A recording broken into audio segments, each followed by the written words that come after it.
आज हम देखने वाले हैं कि हमें पासपोर्ट को रिन्यूअल कैसे करना है। इस वीडियो के अंदर लाइव आपको पूरा प्रोसेस दिखाऊंगा, जिसमें कि आप ऑनलाइन तरीके से रिन्यू करके अपना जो पासपोर्ट है घर के पते पर मंगा सकते हो। सबसे पहले तो हमें अपना जो ब्राउज़र है वो ओपन करना है। यहाँ पर हमें सर्च करना है पासपोर्ट सेवा। तो हमारे सामने गवर्नमेंट का जो ऑफिशियल पोर्टल है आ जाएगा। इसका जो लिंक है हमने वीडियो के डिस्क्रिप्शन में और पिन कमेंट के अंदर दे रखा, जहाँ से आप डायरेक्टली इस पोर्टल पर आ सकते हो। अब यहाँ पर ध्यान से देखना है, क्योंकि पहले से इंटरफेस काफ़ी हद तक चेंज हो चुका है। अगर आप इस पोर्टल पर पहली बार आ रहे हो तो आपको रजिस्टर करना होगा, क्योंकि पहले आपका पासपोर्ट जब बना होगा तो पुराने पोर्टल से बना होगा। तो अभी इस पोर्टल पर एक लॉगिन आईडी आपको क्रिएट करना है, जिसके लिए हमें रजिस्टर के ऑप्शन पे क्लिक करना है। सबसे पहले तो हमें अपना जो अकाउंट है वो क्रिएट करना है, जिसके लिए यहाँ पर सीपीबी दिल्ली और पासपोर्ट ऑफिस का ऑप्शन आएगा। तो हम यहाँ पर सेकंड वाला ऑप्शन पासपोर्ट ऑफिस पे क्लिक करेंगे। पहला वाला जो ऑप्शन है ये डिप्लोमेटिक पासपोर्ट के लिए है, वीजा डिवीजन के लिए है, तो इसे हमें सेलेक्ट नहीं करना है। इसके बाद में हमें अपना जो पासपोर्ट ऑफिस जो भी लगता है हमारे स्टेट के अकॉर्डिंग सिलेक्शन करना है। इसके बाद में आपको अपना जो कंप्लीट नेम है यहाँ पर दर्ज करना है। यहाँ पर आपको अपनी ईमेल आईडी दर्ज करना है। यहाँ पर पूछा जाएगा कि ईमेल आईडी को क्या आप लॉगिन आईडी बनाना चाहते हो। यस के ऑप्शन पे क्लिक करना है। इससे होगा कि अलग से आपको कोई यूजर आईडी सेट करने की जरूरत नहीं होगी। यही जो हमारी ईमेल आईडी है यूजर आईडी बन जाएगी। हमें यहाँ पर चेक अवेलेबिलिटी के ऑप्शन पे क्लिक करना है। ईमेल आईडी हमारी अवेलेबल है। अब हमें अपना जो पासवर्ड है वो यहाँ पर सेट करना है। पासवर्ड आप सभी को मिनिमम 8 डिजिट का रखना है और साइन अप के ऑप्शन पे क्लिक करना है। जैसे हमने साइन अप के ऑप्शन पे क्लिक किया है तो यहाँ पर ये जो ईमेल आईडी है इसको वेरीफाई करने के लिए इस पर एक ओटीपी आएगा, तो हम यहाँ पर दर्ज करेंगे और कंप्लीट साइन अप के ऑप्शन पे क्लिक करेंगे। तो इस तरीके से पोर्टल पर हमारी जो आईडी है वो क्रिएट हो चुकी है। हम लॉगिन के ऑप्शन पे क्लिक करेंगे, अपनी ईमेल आईडी यहाँ पर दर्ज करेंगे, कंटिन्यू के ऑप्शन पे क्लिक करेंगे, पासवर्ड जो भी हमने सेट किया था यहाँ पर दर्ज करेंगे और इस तरीके से आप देखोगे कि हम पोर्टल के अंदर लॉगिन हो चुके हैं। अब लॉगिन होने के बाद में अगर हमें अपने पासपोर्ट को रिन्यू करना है तो पहला ही ऑप्शन मिल जाएगा फ्रेश पासपोर्ट री इशू पासपोर्ट। तो हमें यहाँ पर इसी ऑप्शन पे क्लिक करना है। स्किप फॉर नाउ के ऑप्शन पे क्लिक करना है, नेक्स्ट की टैब पे क्लिक करना है। अब हमारे सामने कुछ इस तरीके का पेज आएगा, जहां पर आप सभी को पहले तो सिलेक्शन करना है कि कौन सी सर्विस आप यूज करना चाहते हो। जैसे कि हम पासपोर्ट को रिन्यू कर रहे हैं तो रिन्यूअल करने के लिए री इशू पासपोर्ट इस ऑप्शन पे ही हमें क्लिक करना है। जैसे हमने क्लिक किया है तो अब हमारे सामने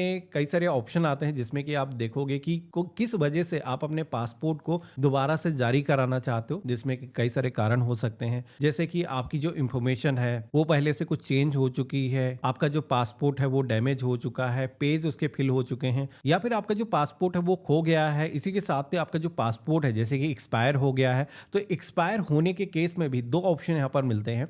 यहाँ पर एक ऑप्शन दिया गया है validity expire more than 3 year ago. अगर आपका जो पासपोर्ट है 3 साल से पहले एक्सपायर हो चुका है और अब आप रिन्यू कर रहे हो तो उस केस में ये वाला जो ऑप्शन है वो सेलेक्ट करना है। या फिर आपका जो पासपोर्ट है 3 साल के अंदर एक्सपायर हुए हैं या फिर अभी एक्सपायर्ड नहीं हुआ है, आप पहले से इसको रिन्यू कर रहे हो। जी हाँ दोस्तों, आप पासपोर्ट को 1 साल पहले ही आप रिन्यू कर सकते हो, यानी कि एक्सपायर होने से पहले ही रिन्यू किया जा सकता है। तो यहाँ पर ये जो ऑप्शन मिलता है validity expire within 3 year due to expire, ये वाला जो ऑप्शन है सेलेक्ट करना है। इसके बाद में आप सभी के सामने नॉर्मल और तत्काल का ऑप्शन आएगा। तो नॉर्मल की जो फीस है वो कम होती है 1500 रुपीज, तत्काल की जो फीस है 2000 रुपए ज्यादा होती है। इसमें क्या है कि आपका जो पासपोर्ट है जल्दी प्रिंट होकर के आपके घर के पते पर आ जाता है। बेसिकली पुलिस जो वेरिफिकेशन होता है वो कई सारे केसेस के अंदर बाद में किया जाता है, तो आप इसको सेलेक्ट कर सकते हो। लेकिन मैं रेकमेंड करूंगा कि तत्काल अगर जरूरत नहीं है तो नॉर्मल ही सेलेक्ट करो। पासपोर्ट के अंदर जो पेजेस होते हैं, कितने पेजेस चाहिए, तो 36 पेजेस की कोई एक्स्ट्रा फीस नहीं है, सेलेक्ट कर लेना है और सेव एंड नेक्स्ट के ऑप्शन पे क्लिक करना है। अब इतना करने के बाद में आप सभी के सामने अगला जो स्टेप आएगा, जहां पर आप सभी को अपना जो नेम है दर्ज करना है, जिसमें कि एक चीज ध्यान रखना है कि अपना जो पासपोर्ट है सेम सामने रखना है और उसी तरीके से अपनी जो इंफॉर्मेशन है फिल करना है। हालांकि कुछ चेंजेस हुए हैं, बदलाव हुए हैं, तो वो इंफॉर्मेशन अभी आप साथी के साथ चेंज कर सकते हो। गिवन नेम के सेक्शन में आना है। सबसे पहले तो आपका जो फर्स्ट नेम है, मिडिल नेम है, यहाँ पर दर्ज करना है। अगर आपके नेम के अंदर सर नेम है तो यहाँ पर आपको दर्ज करना है। इसके बाद में मेल फीमेल जो भी जेंडर है सिलेक्शन करना है। इससे पहले क्या कभी भी नाम आपका चेंज हुआ है या फिर इस नाम के अलावा भी कोई दूसरा नाम है तो यहाँ पर बताना है। मेरे केस में एप्लीकेबल नहीं है तो हम नो के ऑप्शन पे क्लिक करेंगे और इसके बाद में डेट ऑफ बर्थ के सेक्शन में आना है। यहाँ पर सबसे पहले तो कैलेंडर के ऑप्शन पे क्लिक करना है। यहाँ पर ईयर हमें चूज करना है और मंथ सेलेक्ट करना है और इसके बाद में डेट को सेलेक्ट करना है। तो आपका जो भी जन्म स्थान है उसका जो नाम है यहाँ पर आपको दर्ज करना है। मैरिटल जो भी स्टेटस है, यहाँ पर शादीशुदा हो या फिर अनमैरिड हो सिलेक्शन करना है। ये जो आपका बर्थ एड्रेस जो आपने दर्ज किया है, जो जन्म स्थान आपने बताया है,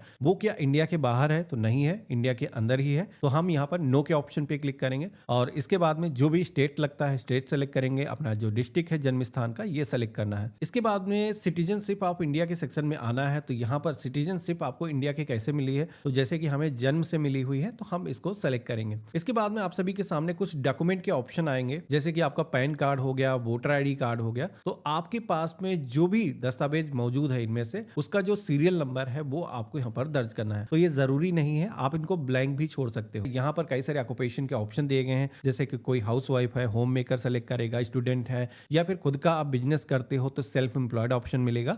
अगर आप जॉब करते हो तो गवर्नमेंट सर्वेंट या फिर प्राइवेट सेक्टर के एम्प्लॉय हो, सारे ऑप्शन मिल जाते हैं। आप अपने अकॉर्डिंग जो भी एप्लीकेबल है सेलेक्ट करोगे। आपके जो पेरेंट है क्या गवर्नमेंट सर्वेंट हैं, या फिर आपके जो जीवन साथी हैं, स्पाउस हैं, वो क्या गवर्नमेंट सर्वेंट हैं। तो अगर आप माइनर हो तो उस केस में बताना है, या फिर कोई मैरिड वुमेन है या फिर मैरिड पुरुष है तो उसको यहाँ पर यस के ऑप्शन पे क्लिक करके बताना है। मेरे केस में जैसे कि गवर्नमेंट सर्वेंट नहीं है, हम नो के ऑप्शन पे क्लिक करेंगे और एजुकेशनल क्वालिफिकेशंस के सेक्शन में आना है।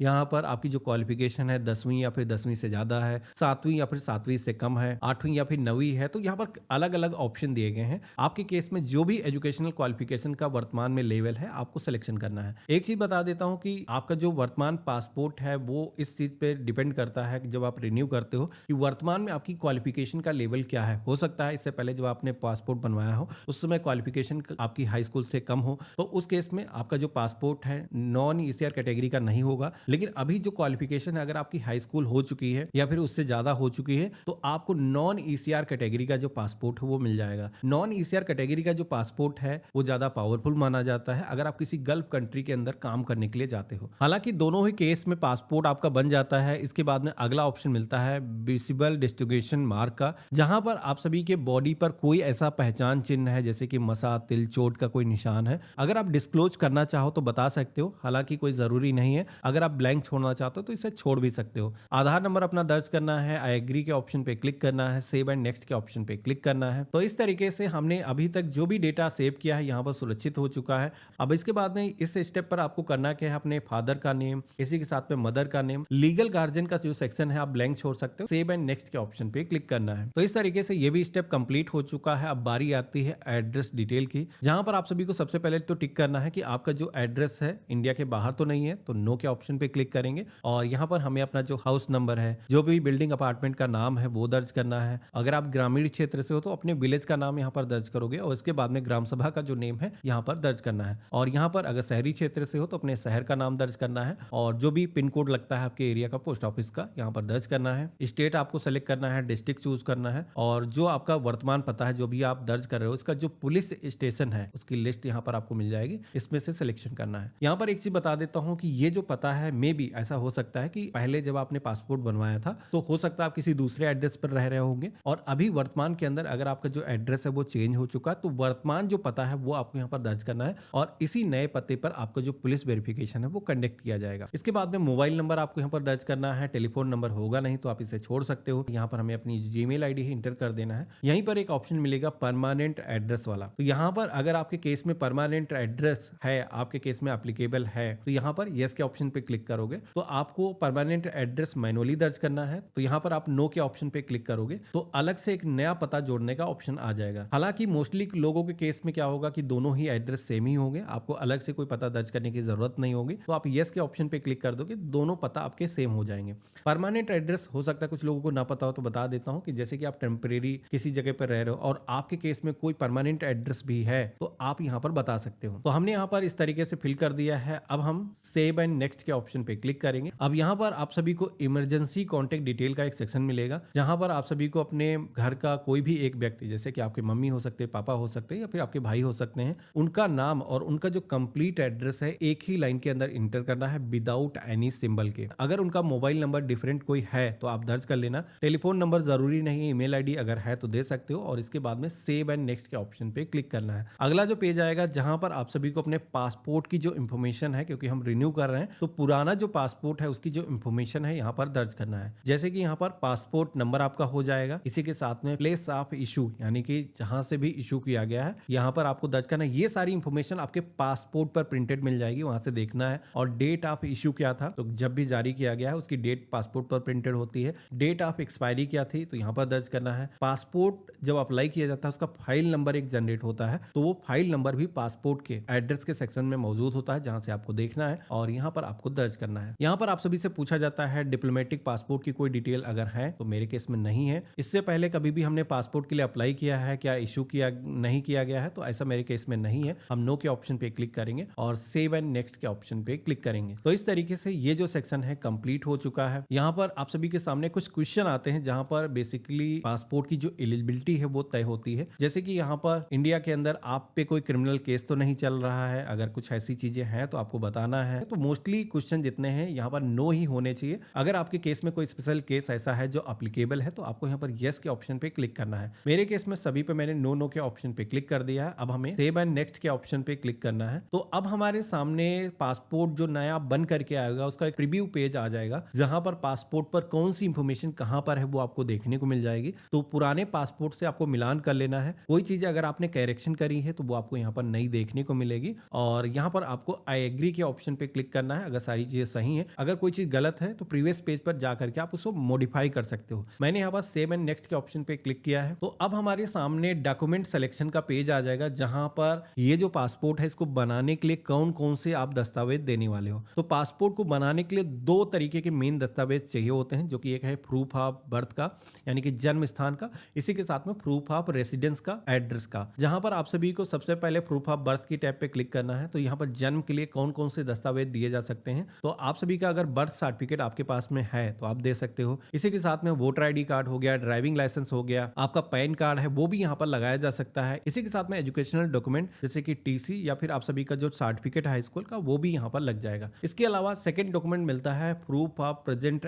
रेसिडेंस एड्रेस का, जिसपे कि हम इस ऑप्शन पे क्लिक करेंगे। तो यहाँ पर आपके वर्तमान पता का जो भी दस्तावेज आपके पास है, जैसे कि आपने देखा जो एड्रेस हमने दर्ज किया था जहाँ पर पुलिस वेरिफिकेशन होगा उसका जो दस्तावेज है आपके पास में, अगर आधार कार्ड है तो आप यहाँ पर दे सकते हो, आर्म लाइसेंस है वो आप यहाँ पर दे सकते हो। इसी के साथ में ड्राइविंग लाइसेंस हो गया, बिजली पानी टेलीफोन बिल हो गया, जो भी दस्तावेज आपके पास में है सिलेक्शन करना है। अब यहाँ पर एक चीज बता देता हूँ कि जो भी दस्तावेज आप दे रहे हो उनमें आपका जो नाम है, आपके मम्मी पापा का जो नाम है सेम होना चाहिए। और यहाँ पर जैसे कि दो दस्तावेज सेलेक्ट करने का ऑप्शन आया है, लेकिन एक तीसरा डॉक्यूमेंट आपके केस में एप्लीकेबल हो सकता है। अगर आपका जो पासपोर्ट है वो आप चाह रहे हो नॉन ईसीआर कैटेगरी का, तो उसके लिए आपके जो एजुकेशनल डॉक्यूमेंट है वो आपके पास में होने चाहिए। यहाँ पर डिजी लॉकर का ऑप्शन मिलता है, लेकिन ये जरूरी नहीं, डॉक्यूमेंट आपको फिजिकली पासपोर्ट ऑफिस के अंदर स्कैन कराना है। आप सभी को यहाँ पर नीचे आना है, आई एग्री का ऑप्शन पे क्लिक करना है और जिस भी प्लेस से आप फॉर्म को भर रहे हो उस प्लेस का जो नाम है यहाँ पर मेंशन करना है और इसके बाद में सेव के ऑप्शन पे क्लिक करके पासपोर्ट फॉर्म के अंदर जो भी अभी तक हमने इंफॉर्मेशन दर्ज करी है इसको सुरक्षित कर लेना है और ओके की टैब पे क्लिक करना है। तो इस तरीके से फॉर्म हमारा सेव हो चुका है। अब यहाँ पर हमारे सामने प्रीव्यू आ जाएगा, इसको हम क्लोज करेंगे। अब इसकी जो फीस है वो हमें पेमेंट करना है, तो हमें सबमिट की टैब पे क्लिक करना है। यहाँ पर ये जो पासपोर्ट है इसका जो है एप्लीकेशन रेफरेंस नंबर आएगा, इसको नोट करके रख लेना है। अब हमें फीस को पेमेंट करने के लिए पे एंड शेड्यूल अपॉइंटमेंट के ऑप्शन पे क्लिक करना है। तो हमारे सामने पासपोर्ट सेवा केंद्र की एक पूरी लिस्ट आ जाएगी, जो भी हमारा पीआरओ है, जो भी हमारी लोकेशन उसके अकॉर्डिंग जो भी पासपोर्ट सेवा केंद्र लगते हैं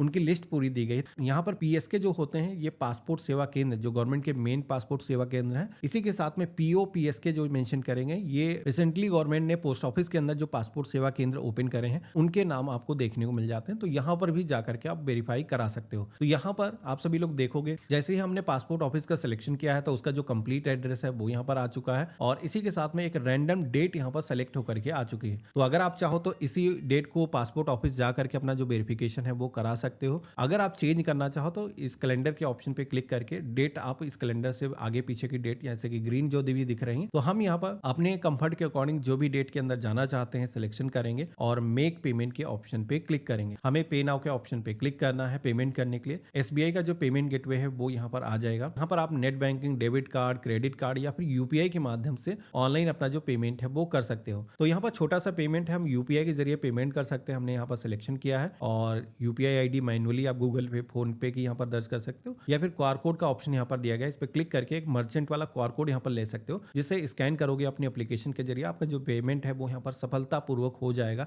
अब यहाँ पर पेमेंट करने के बाद में एक चीज ध्यान रखना है कि इस पेज पर थोड़ा सा आपको स्टिल बने रहना है। आपको ना ही से बैक करना है ना ही आपको क्लोज करना है। ऑटोमेटिक ये जो पेज है रिलोड होगा और आप सभी के सामने ट्रांजैक्शन सक्सेस का जो पेज है आ जाएगा, जहां पर आप देखोगे हमारा पासपोर्ट ऑफिस का जो अपॉइंटमेंट है वो भी यहाँ पर बुक हो चुका है। हमारे सामने अपॉइंटमेंट का टाइम और डेट यहाँ पर आ चुकी है। हमें क्या करना है, प्रिंट रिसिप्ट के ऑप्शन पे क्लिक करके ये जो प्रिंट आउट है निकाल लेना है। इसके अंदर वैसे तो मल्टीपल पेजेस दिए गए हैं, लेकिन पहला जो पन्ना है यही अहम पन्ना है, इसे हम प्रिंट कर लेंगे। अब ये जो प्रिंट आउट है इसको अपने साथ में आपको कैरी करना है। पुराना जो पासपोर्ट है वो आपको कैरी करना है, साथ में आपके जो ओरिजिनल डॉक्यूमेंट हैं वो आपको ओरिजिनल डॉक्यूमेंट साथ में आपको कैरी करने हैं। जाना है पासपोर्ट ऑफिस, जिस डेट का आपका अपॉइंटमेंट है वहां पर आप जाओगे तो जितने भी आपके डॉक्यूमेंट है वो स्कैन किए जाएंगे और इसी के साथ में अगेन आपका बायोमेट्रिक किया जाएगा। नई फोटो आपकी कैप्चर की जाएगी जो कि पासपोर्ट ऑफिस के अंदर ही की जाती है और उसी के साथ में आपकी जो फाइल है ग्रांटेड हो जाएगी अगर आपके एप्लीकेशन के अंदर कोई भी इशू नहीं मिलता है। और आपका जो पासपोर्ट है ओरिजिनल लेकर के जाना है, वहां पर उस पर एक पंच कर दिया जाता है, यानी कि आपका जो पासपोर्ट है वो कैंसिल कर दिया जाता है